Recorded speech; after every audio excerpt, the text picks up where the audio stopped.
Good morning, everybody. I'm happy to start this session on transitions in careers. And I have three great moderators here on stage and one remote. It's my pleasure to introduce Dr. Grace Mack from Comer Children's Hospital in the University of Chicago, Dr. Michael Ishitani from Mayo Clinic, and Dr. Mary Brandt from Baylor College of Medicine. Transitions are always stressful, and we also have the pleasure to have Lauren DeCaporal-Ryan from Rochester Medical Center with us. She could not come because of flight issues, and she was kind enough to send us some videos, and we can do that in 2025, which is awesome. So please have Dr. DeCaporal's video started. Good morning, everyone. I am Lauren DeCaporal-Ryan, a clinical psychologist and Associate Program Director of Resident Wellbeing and General Surgery, as well as the University of Rochester Medical Center's Associate Director of our Communication Coaching and Leadership Development Program. In 2014, I had been in the Department of Surgery for just a few months when, as a community, we experienced the loss of a resident due to suicide. A year later, another department had a fellow die by suicide. These losses significantly impacted our understanding of workplace culture, helping us recognize that we needed to enhance the experience of community and connection. Several initiatives were implemented, one of which was our Friends and Family Orientation.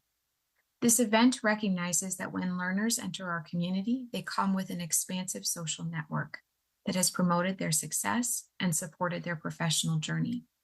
It is a community made of family, friends, and neighbors who know them intimately, who are likely to see the signs of burnout, anxiety, and depression differently than we will as colleagues, educators, and mentors. And they will have their own suffering as they endeavor to support the surgeon in their life. We recognize that to best support our learners, we needed to know them, not just their technical skills, but who they are as people, including the community that they care for outside of the work context. We needed to celebrate their personal moments of success and joy, to know when they were grieving, and we needed their personal network to understand the common challenges of becoming and being a surgeon.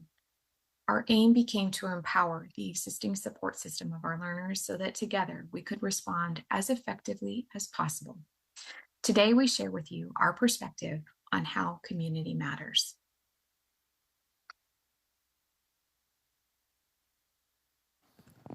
Our team developed different theoretical scenarios that might happen to any surgeons in their lives, and we'll start with the first one. I'm Lauren Berman. I'm going to share our first scenario for the panel. So when we are fellows transitioning into becoming attendings, we prepare for a lot of the aspects of it professionally and personally, but there are some things we don't really think about that can really affect our families. And a story comes to mind of a colleague who, as a new attending, got out early one day, which doesn't really happen to us as fellows, and he decided to go to the gym. And then his partner was really upset later that night because the partner had been dealing with picking up the kids from school, getting one to soccer practice, taking the other one to tutoring, and it didn't even really occur to him to ask how he could help because he wasn't really used to being part of that family mechanism as a fellow. So do you have any advice for fellows as they transition into attendinghood to help preempt these types of challenges? Thanks, Lauren, for that scenario and question. I think that really is sort of the heart of what we wanted to talk about today, which is preparing for transitions or changes that you didn't even think about or consider could happen. And as the other Dr. Lauren just spoke about in the video, there's a lot that happens behind the scenes with our friends and family. And as we all know during training, we are really present, but not necessarily present. No one can really rely on us to be on time or present or not falling asleep. And so your family and your friends really kind of learn to live life with you kind of just coming and going as you can. And I think that we often forget about that, that we also need to support our supporters. And that's what Dr. Lauren is going to talk about later on. And so, as the other Dr. Lauren just said, when we transition from being a fellow to an attending, there's so many things that we think about, right? How to prepare ourselves clinically with mentorship, professionally, and then also making sure that as you change your schedule, thinking about supporting your own support system. And I think this is a perfect example of how when you aren't necessarily thinking of something, just like in a differential diagnosis, you don't prepare for it and you don't necessarily do it. And so, as you have more time, it's oftentimes also just checking in with your supporters on how you can help them do all the things that they've been doing without you for the last few years. And one of the things, just as a quick plug for our Transition to Practice Task Force, is that one of the things that we try to do with that is to give a toolkit or a checklist for people as they are going into their first careers on all the things that they didn't think about to help prepare them, whether it's billing, administrative, clinical, professional mentorship, and then also with their family. Great, thank you. As a little bug in your ear for the ones who are after fellowship, there will be a link through our sister organization AAP and the section of surgery on Transitions 2.0. You might have gotten an email for that. The second scenario, Dr. Velasco. So in the last several years, we've become aware of multiple pediatric surgeons who have been asked to resign or have been fired for no cause, who were told it was purely for financial reasons. This is incredibly disruptive to careers and to families and seems to be a relatively new phenomenon. Do you have any advice for people who are feeling insecure about their employment? If the worst happens and you're pushed out, how do you make it through that kind of transition? So I'm a word nerd, as you know. There's quite a bit of echo. Are you guys, is it okay out there? Is the sound okay? All right, good. So when you look up transition, it's a change or shift from one state, subject, place to another. And there's no emotion in that definition, right? When you think about how we transition from one job as a pediatric surgeon to another, it's really a push-pull thing, right? So there's a pull when you leave fellowship and you're getting your first job, you're being pulled into that new job, and it's mostly emotions, and not that there's not a lot of apprehension and, a little bit of fear there, but it's mostly joy. People that transition from one institution to another, it's often a push and a pull. There's some new opportunity, there's maybe a little things that are making it easy to look at that opportunity, but it's kind of middle. But the scenario that we just discussed, which is happening more often, is a push only. And that makes it really, really emotionally very different. And so for dealing with this, I want to give you 3 words that I think, and I'll explain them a little bit, but it's compassion, truth, and courage. And that sounds pretty lofty. But I just want to remind people that compassion is deep empathy that moves you to do something. And when you have a colleague in this situation, your first response should be compassion. How can you help them? You need to be present and stay present. Everyone who goes through this feels like they did something wrong, and that there's something they could have done better to keep this from happening, which is not always true. And they tend to isolate themselves. You need to listen attentively and watch for those openings of how to help. It's a grief, right? And we actually know how to do grief. You sit with people, you listen, you just be with them, but you don't abandon them because it's really an isolating thing. I had a good friend who told me once, if you don't end well, you can't begin again. And one of the other things that happens in these situations when people are just pushed out for financial reasons, or sometimes political and financial reasons, is there's not an acknowledgement, there's not an ending. And so I think if you're their friend and you're supporting them, you have to make sure that happens in their life. The second word is truth. We all need to recognize that this is not normal. And we have to say that to each other. To treat people with devotion to their patients who've invested 10 or more years to become an elite specialist like someone who works in a corporation, like someone who's in management, is not only not true, it's wrong. And we need to say that. We need to say to each other, this is not normal. This is not the way this is supposed to be in this kind of situation and go through what you've gone through. So speak the truth.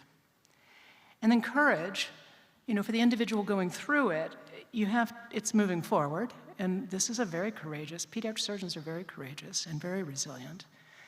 And recognize that it's actually also a threshold.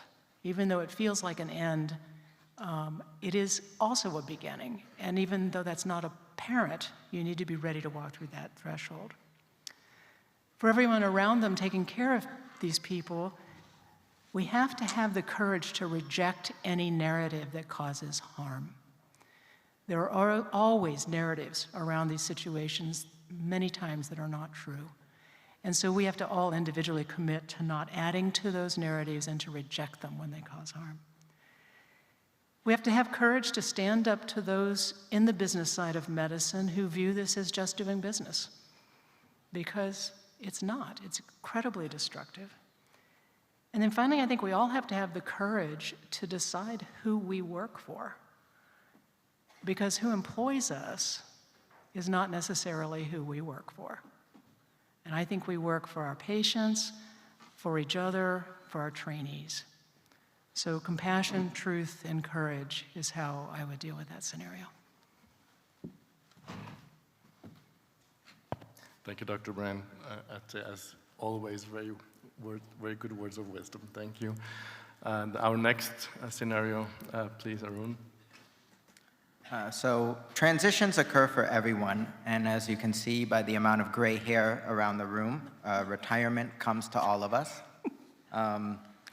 I have seen older partners struggling with this decision as to when is the right time and what are the right circumstances. Sometimes there's health reasons, sometimes the energy and enthusiasm starts to wane. Do you have any thoughts on retirement and how to help older colleagues as they contemplate this major step? So the good news is I retired on May 1st.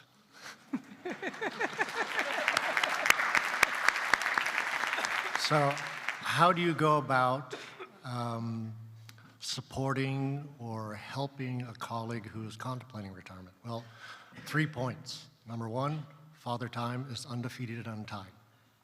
Number two, as Mary said, modern medicine is corporate. The corporation does not love you. Remember that. And number three, nobody puts on their tombstone, gee, if I'd only done a few more cases. So keep those 3 things in mind when you're contemplating retirement. And you should be doing that sometimes when you hit the 60s and you're approaching 65. I'm 68. I was an idiot. That being said, you have to consider factors. Number one, finance. Doctors are notoriously bad at finance. Get a professional, okay? I have no idea what a 401, 403B, 457, GVUL, umbrella insurance, taxable shelters, et cetera, and was until I talked to somebody professional. And then they helped me straighten it out and set up annuities and all that good stuff. But for you as a surgeon who's busy, you probably don't have the time to really learn the nuances. Okay. Second thing is work. Do you enjoy going to work? Or does being on call for the weekend, you end up feeling exhausted and you got a full clinic on Monday and it's just, I can tell you at 68, 65, I can't do it nearly as well as I was when I was 49, 50. Okay? I did every other night for 10 years. I could not do that now. No way, no how. I had cataract surgery. Some of you have had other problems. Brad Warner, he was in my cohort of pediatric surgery fellows. He died of a heart attack a month ago. Okay, he was 66. So think about it, okay? We only have a limited amount of time. So finances, health, work and health, okay? And then finally, talk to your spouse, your partner, because believe it or not, they sacrificed, along with your family, so much when you went on call and were gone for a day, okay? You're only gonna get so many spins around the sun. So you deserve some time to spend with your family, traveling, seeing grandkids, working, and doing all those things. So those would be the advice I would give to somebody who's contemplating retirement. We're not indestructible. We don't live forever. The corporation doesn't care. Think about the really good things in life that are important to you.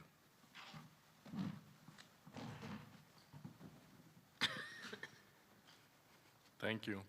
I will have Dr. De Caparel's video started to give us a framework.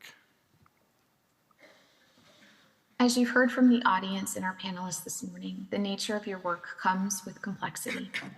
While you juggle the endless demands of your work, as gratifying as it may be, you may also feel that you're struggling to meet the needs of those you love. Spouses who are engaged in extra family tasks so that you can be on call, children who wonder why you can't make every activity, friends who you miss important events for. You may find yourself thinking about how to balance short-term versus long-term goals, paying off student loans while wondering when you'll ever be able to retire. Change is constant, and our professional identities often serve as an anchor, but we must remember to pay attention to the bigger picture of life and the community of people supporting us through our work. You are pediatric surgeons who are also children, siblings, spouses, parents, neighbors, and friends.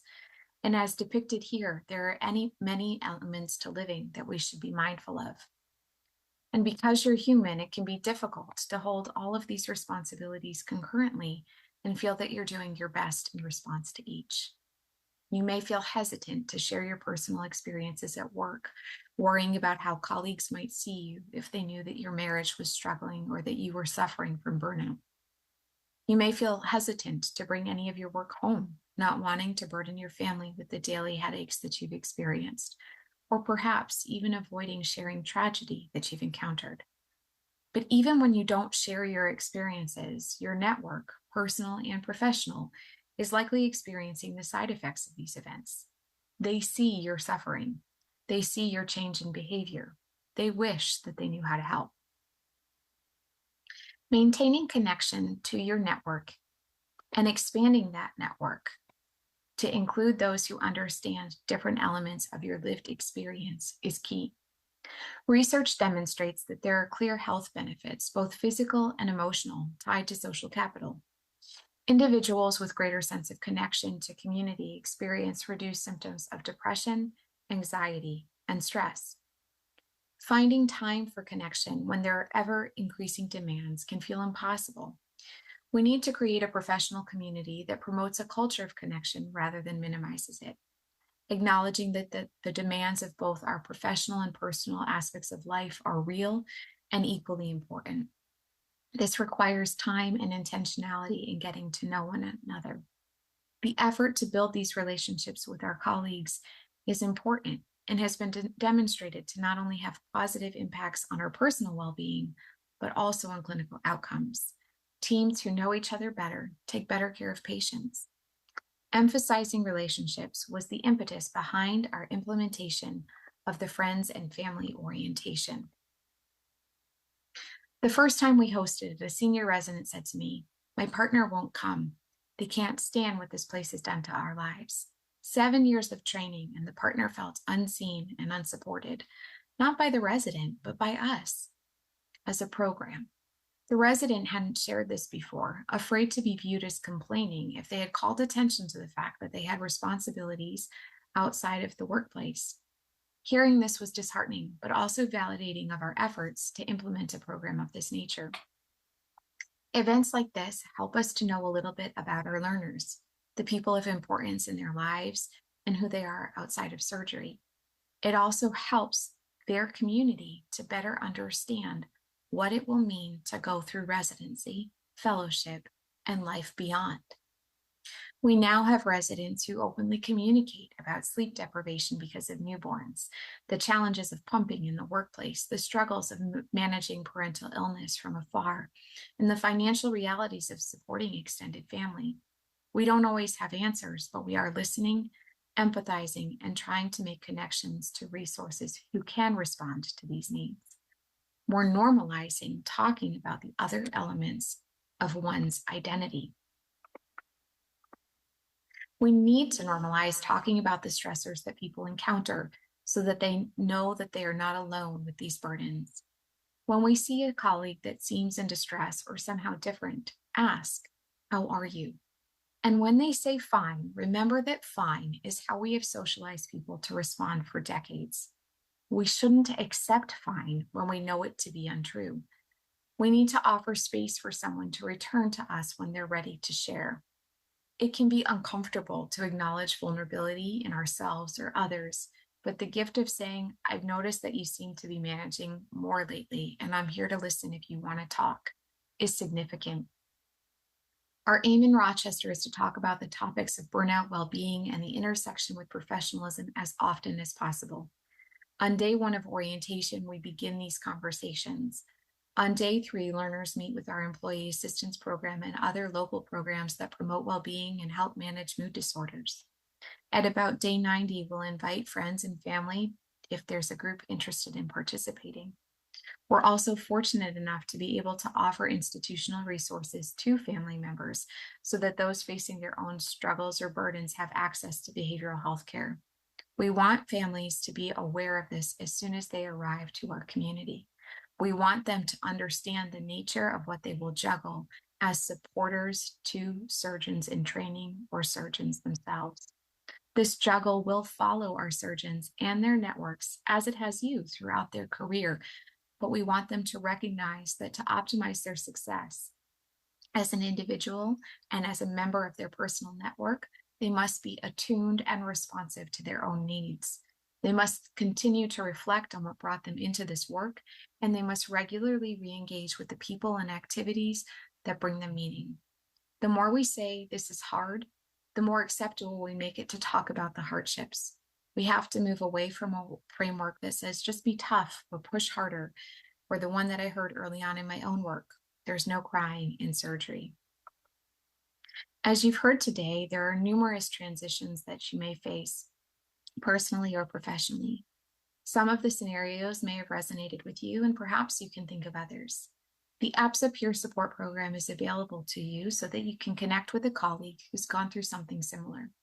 Your work can be physically and emotionally draining. Colleagues will understand this, and they will also know many of the personal hardships you face. The Peer Support Program offers confidential space with a colleague who is trained as a peer supporter.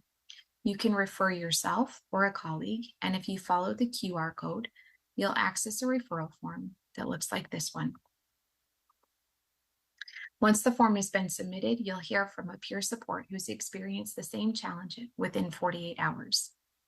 We also encourage you to invite your personal network to a friends and family orientation hosted by APSA, an evening where we will talk about the common challenges and joys of being a pediatric surgeon so that APSA can support the people who are supporting you. Thank you.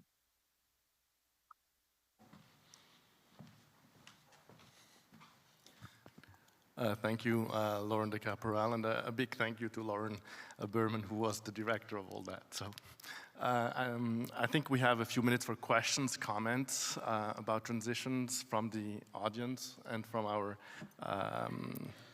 panelists. If you have any comments, please feel free to share. And Dr. Van Loven. Hi, Kathy Van Leeuwen from Phoenix. This is so great, and I love the combination of the committees kind of looking at this.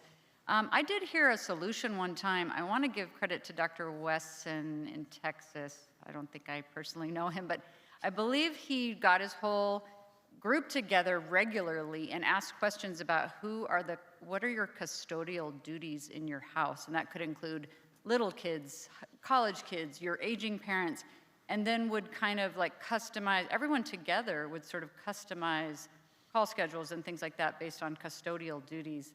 I don't know if anybody else has heard of something like that. I may have heard about this a decade ago and have never like employed it, but are there other solutions like that that you could offer for how we as groups can lift each other up? Thank you. Mary, do you want to comment as you are? No, so it is a wonderful idea, but I think it's a bigger picture, right, which is we're moving from the culture I was trained in and so many people in this room where you get there as early as you can, you stay as late as you can, you do as many cases as you can, and you don't discuss anything outside of that. And so that's a reflection more of the really big culture that we are all human beings who all have the same needs of wanting the connection, wanting and are involved in our communities, in a family and whatever, and just recognizing that. And so whatever it takes to say, you know, what do you need to make your connections solid, and to pay attention to that, to get to your kids' soccer game, to make sure you're not missing important religious holidays, to just that awareness that as a group we have to support each other's connections. And this is real. I mean, I know of at least 2 pediatric surgeons who have committed suicide, okay? At least 2, okay? And I'm not that well connected with. So for God's sake, if you're under an incredible amount of stress, seek out help, phone a friend, use the resources of the Wellness Committee, because we're trying to boot this up to be more supportive to not just fellows, not just old surgeons, not everybody, because it's hard. And I think it also speaks to the need for leadership to be aware of this and to really make it an important point, right? Like when you are making your call schedule, really making sure that everyone has a voice and taking all different things into consideration. But I do think as leaders within our organizations and our institutions, that's really important. I will offer one other comment, because our primitive brains are wired to see negative and wired to see danger and wired to see fear. And 95% of what's around us, particularly as a pediatric surgeon, is not that, right? So the other thing I would really stress is remembering, and there's a great technique called asset framing, where you literally start conversations with the assets that are there, with the wonderful. I mean, there's wonder in our job, right? How often do we talk about that? So part of the antidote to this 5% negative and all of the consequences of that, which are not trivial, is to make sure you remember to move that primitive response back to positive and reinforce just how wonderful and sacred and amazing the work is that we do. I think gratefulness is part of that too, so I agree. Dr. Heiss? So your comments about, Mike, about pre-retirement planning were excellent. Mary, not everyone is going to get a divinity degree before they retire. Could you talk for just a moment about how you looked for mission and purpose after you finished your operative life? So, you know, some of us just are addicted to school. That's, you know. But honestly, I think, you know, we have meaning and purpose. And that part gets a little bit diluted in the conversations. When every committee meeting starts with RVUs, when every meeting we go to is an M&M, when there's the whispers and people are gone, I mean, all of that stuff is very, very destructive. But we do have meaning and purpose. And so there is a real role in reminding ourselves of that. And if you're able to find an outlet for that meaning and purpose, because you will miss that part for sure, find it. And it can be seemingly very trivial to the outside world, but it's not. So whatever it takes for you to be grounded and have joy in serving other people, like you are as a pediatric surgeon, but in a new way, is, I think, also very important to the transition. Great, thank you. Unfortunately, we have to close this session, otherwise I'll get in trouble with the little beaver on Mary's desk. So thanks, everybody. Thank you to our speaker. Thank you to Lauren Berman and Lauren DeCaporal for their excellent input there. I would just want to tell you that there's multiple other wellness sessions during the whole conference, and so please join us during these times. And the website for APSA has all the resources that Dr. DeCaporale mentioned. Thank you, everybody, and thank you to our excellent speakers. Thank you.